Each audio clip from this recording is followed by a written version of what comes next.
안녕하세요. 책 읽어주는 36.5 수양입니다. 오늘부터 우리는 당분간 조선시대의 숨은 명작, 가장 유쾌하고 흥미진진한 고전소설 속으로 여행을 떠나보려고 합니다. 그 첫 번째 주인공은 양반들의 가식과 위선을 시원하게 꼬집는 조선 최고의 풍자문학, 배비장전입니다. 이 소설은 작자미상, 즉 누가 썼는지 지은이의 이름이 전해지지 않습니다. 그 옛날 엄격한 신분사회 속에서 양반들의 가식과 위선을 대놓고 비판하기 위해 작가가 일부러 이름을 숨긴 채 세상에 퍼뜨린 비밀스럽고도 통쾌한 이야기이지요. 나는 평생 여색을 멀리하고 정절을 지키겠노라. 호언장담하며 제주도로 내려간 고고한 선비 배비장. 하지만 호기롭던 다짐도 잠시 제주 최고의 기생 애랑을 만난 순간 그의 은밀하고 우스꽝스러운 순환시대가 시작됩니다.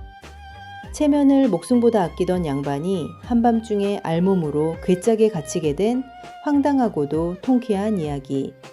이름 없는 천재작가가 남긴 조선 최고의 해학소설을 지금 책 읽어주는 36.5 수양의 목소리로 만나보세요. 한양 땅에 살던 배걸덕새라는 선비가 있었으니 매사에 대단치도 않은 체면을 차리기 좋아하여 남들에게는 배선비라 불렸다. 마침 예조판서 김계시가 제주 목사로 자리를 옮기게 되자 배선비는 그 밑에서 일을 돕는 비장의 직책을 얻어 함께 제주도로 내려가게 되었다. 떠나기 전날 밤 배비장은 아내와 친지들 앞에서 가슴을 탕탕 치며 큰 소리를 쳤다. 내 이번에 제주도로 가지만 그곳이 아무리 미색으로 유명한들 내 결코 여색에 한눈을 팔지 않을 것이오. 만일 내가 기생과 눈이 맞아 양반의 정절을 깨트린다면 사람이 아니라 개아들이라 불러도 좋소. 그렇게 호기롭게 호언장담을 하고 제주 땅에 발을 디딘 배비장. 그러나 제주 관아에 먼저 와 있던 다른 비장들은 이미 기생들과 어울려 풍악을 즐기기 바빴다. 배비장은 그 모습을 볼 때마다 눈살을 찌푸리며 소리쳤다. 애끼 고얀 놈들, 명색이 양반이라는 자들이 기생의 치맛자락에 놀아나다니 부끄러운 줄을 알아야지. 이 꼴을 보던 제주 목사와 신임 비장들은 배비장의 콧대를 꺾어놓기 위해 한 가지 묘책을 세운다. 제주에서 가장 아리따고 재주가 뛰어난 기생 애랑을 불러 배비장을 유혹하라는 은밀한 명을 내린 것이다. 어느 봄날 날이 화창하여 온 관아 사람들이 삼방산 폭포로 봄나들이를 나갔다.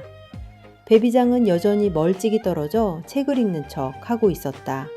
바로 그때 저 멀리 폭포수 아래에서 눈이 부시도록 아름다운 여인이 소매를 걷어붙이고 머리를 감기 시작했다. 바로 기생 애랑이었다. 어허, 저 처자는 대체 누구란 말이냐? 배비장의 눈이 번쩍 띄었다. 버들가지처럼 고운 몸매에 달덩이 같은 얼굴, 흘러내리는 검은 머릿결을 보는 순간 배비장의 가슴은 방망이질 치기 시작했다. 평생 여색을 멀리하겠다던 다짐은 춘삼월 눈 녹듯 사라지고 입에서는 침이 꼴깍 넘어갔다. 내 평생 저토록 아름다운 여인은 본 적이 없구나. 저 여인을 단 한 번만이라도 가까이서 볼 수 있다면 소원이 없겠네. 나들이에서 돌아온 배비장은 온통 애랑의 생각뿐이었다. 바보보도 애랑의 얼굴이 밥상 위에 떠오르고 잠을 자려고 누워도 천장에 애랑의 실루엣이 아른거렸다. 결국 참다 못한 배비장은 밤중에 몰래 관아의 하인인 방자를 불러 은밀하게 돈을 쥐어주었다. 방자야, 내 너에게 내리는 비망록이니 아무도 모르게 처리하거라. 기생 애랑의 집이 어디냐? 내 비밀리에 편지를 전하고 싶구나. 방자는 속으로 쾌재를 불렀다. 요것 봐라. 고고한 척은 혼자 다 하더니 결국 걸려들었구나. 방자는 짐짓 모르는 척 배비장의 편지를 받아 애랑에게 전했다. 애랑 역시 기다렸다는 듯이 답장을 보냈다. 배비장 나으리의 높은 덕망을 흠모하고 있었사오나 양반의 체면이 있으시니 낮에는 감히 모시지 못합니다.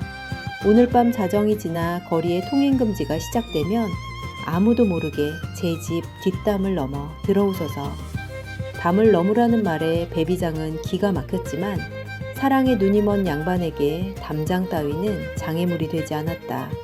그날 밤 배비장은 비단도포를 챙겨 입고 방자의 안내를 받으며 애랑의 집 뒷마당으로 향했다. 나으리, 담이 높으니 제 등머리를 밟고 올라서 가뿐하게 뛰어내리소서. 배비장은 방자의 등을 밟고 담 위에 올라섰다. 그러나 겁이 많던 배비장은 아래를 내려다보고 덜덜 떨기 시작했다. 방자야, 생각보다 너무 높구나. 뛰어내리다 다리가 부러지면 어찌하냐? 에이, 양반이 그것도 못하십니까? 아래는 폭신한 잔디밭이니 눈 딱 감고 뛰어내리십시오. 배비장은 치맛자락을 거머쥐고 눈을 감은 채 아래로 굴러떨어졌다. 어이쿠!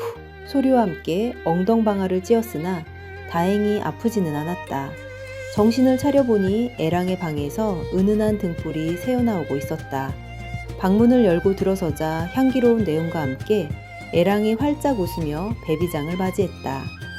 나으리, 이 천한 기생을 위해 이 깊은 밤 담장까지 넘어오시다니 과연 대장부이십니다. 허허, 애랑아, 내 너를 향한 마음이 태산 같아서 담장 따위가 눈에 들어오겠느냐. 배비장은 꿈에 그리던 애랑을 품에 안고 세상을 다 얻은 듯한 기쁨에 취해 꿈 같은 시간을 보내기 시작했다. 두 사람이 한창 달콤한 미러를 나누며 옷을 벗어 던지고 이불 속으로 들어가려던 바로 그 순간이었다. 마당새가 다급하게 문을 두드리며 소리쳤다. 아씨, 큰일 났습니다. 이틀 후에나 오신다던 서방님이 지금 화가 머리끝까지 나서 몽둥이를 들고 대문 앞까지 오셨습니다. 뭐라? 서방님이라니. 애랑아, 이게 대체 무슨 소리냐? 배비장은 사시나무 떨듯 떨며 이불을 뒤집어 썼다. 애랑은 발을 구르며 눈물을 흘리는 척 연기를 했다. 아이고, 나으리, 제 전남편이 성격이 불같아서 외간 남자가 있는 걸 보면 당장 목을 베어버릴 것입니다. 어서 숨으셔야 합니다. 대문 부서지는 소리와 함께 굵직한 사내의 목소리가 들려왔다. 2년, 내가 없는 사이에 어떤 놈을 끌어들였느냐? 당장 문을 열지 못할까? 혼비백산한 배비장은 옷을 챙겨 입을 겨를도 없이 시루라기 하나 걸치지 않은 알몸으로 방구석을 두리번거렸다. 애랑아, 나 좀 살려다오. 어디 숨을 곳이 없느냐? 저기 구석에 있는 쌀개짝 안으로 들어가십시오. 어서요. 배비장은 좁디 좁은 나무 괴짝 속으로 몸을 구겨 넣었다. 애랑은 얼른 괴짝문을 닫고 자물쇠를 채워걸었다. 잠시 후 방 안으로 들어온 거친 남편이 소리쳤다. 사실은 배비장을 속이기 위해 변장한 관아의 호방이었다. 내 방 안에서 수상한 냄새가 나는구나. 이 가구들을 다 마당으로 내다버려라. 특히 저 구석에 있는 괴짝은 아주 불태워버려야겠다. 괴짝 안에 갇힌 배비장은 불태운다는 말에 가슴이 철렁 내려앉았다. 아이고, 내 정절을 지키겠다 뽐내다가 결국 이 좁은 괴짝 안에서 구운 통닭 신세가 되겠구나. 조상님, 저 좀 살려주십시오. 호방은 괴짝을 마당으로 들고 나가는 척하면서 배비장을 더 크게 놀려주기 위해 대청마루를 지나 관아의 넓은 마당 한가운데로 옮겨놓았다. 그리고는 주변의 물을 찰랑찰랑 채운 뒤 커다란 통을 치며 외쳤다. 여보게들, 이 밀수품이 가득 찬 괴짝을 바다 한가운데로 던져버려라! 괴짝 밖에서 둥둥거리는 소리와 함께 물소리가 들리자 배비장은 자신이 정말로 넓고 깊은 바다 한가운데 던져진 줄로만 착각했다. 아이고, 이제는 익사할 차례구나. 동해바다 물귀신이 되는구나. 그때 괴짝 밖에서 사공의 목소리가 들려왔다. 어허, 바다 한가운데 웬 나무 상자가 떠다니는고? 쓸만해 보이니 도끼로 쪼개어 땔감으로 써야겠다. 사공 받으시오. 사공 처사. 나를 살려주시오. 배비장이 괴짝 안에서 필사적으로 소리쳤다. 어이쿠, 상자 안에서 귀신 목소리가 나는구나. 귀신이 아니오. 나는 한양서방 배비장이라는 사람이오. 내 배가 파손하여 이 괴 안에 갇혔었으니 제발 괴짝 문을 열고 날 건져만 주시오. 내 은혜는 평생 잊지 않겠소. 그렇다면 내 괴짝을 열어줄 테니 바다 한가운데라 물이 깊소. 나오자마자 어프어프 헤엄을 쳐서 내 배 위로 올라오시오. 자물쇠가 툭 하고 부서지며 괴짝 문이 활짝 열렸다. 베비장은 살아야겠다는 일념 하나로 눈을 질끈 감고 알몸인 채로 괴짝 밖으로 뛰쳐나와 양팔을 허우적거리며 외쳤다. 어프! 어프! 사공처사! 나 좀 살려주시오! 어프! 한참을 맨바닥에서 헤엄치는 신용을 하던 베비장. 하지만 이상하게도 몸에 물이 닿지 않고 주변에서 수많은 사람들의 웃음소리가 들려왔다. 천천히 눈을 떠보니 그곳은 깊은 바다가 아니라 햇살이 눈부시게 내리쬐는 제주 관아의 한복판 마당이었다. 그의 앞에는 제주 목사를 비롯하여 자신을 놀리던 비장들, 이방들, 그리고 기생 애랑과 하인 방자까지 수백 명의 관속들이 모여 베비장의 알몸 헤엄을 보며 배를 움켜쥐고 박장대소를 하고 있었다. 하하하, 베비장 나으리, 제주 바다가 참으로 넓고 아늑합니까? 양반의 정절을 지키겠다더니 알몸으로 마당에서 헤엄을 치시는 꼴이 참으로 장관입니다. 베비장은 온몸이 화끈거려 쥐구멍이라도 있으면 들어가고 싶은 심정이었다. 체면과 정절을 목숨보다 아끼던 고고한 양반 베비장의 가식은 그렇게 온 동네 사람들의 웃음거리로 낱낱이 벗겨지고 말았다.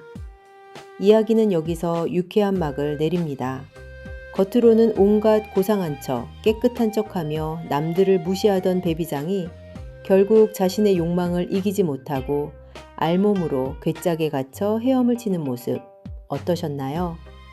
조선 후기의 우리 선조들은 이처럼 날카로운 해학과 풍자를 통해 권력층의 위선과 가식을 시원하게 꼬집었습니다.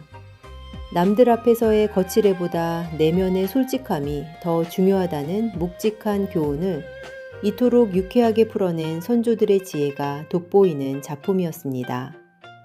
오늘 밤 베비장전이 여러분께 시원한 웃음을 드렸기를 바라며 저는 책 읽어주는 36.5 수양이었습니다. 편안한 밤 되세요.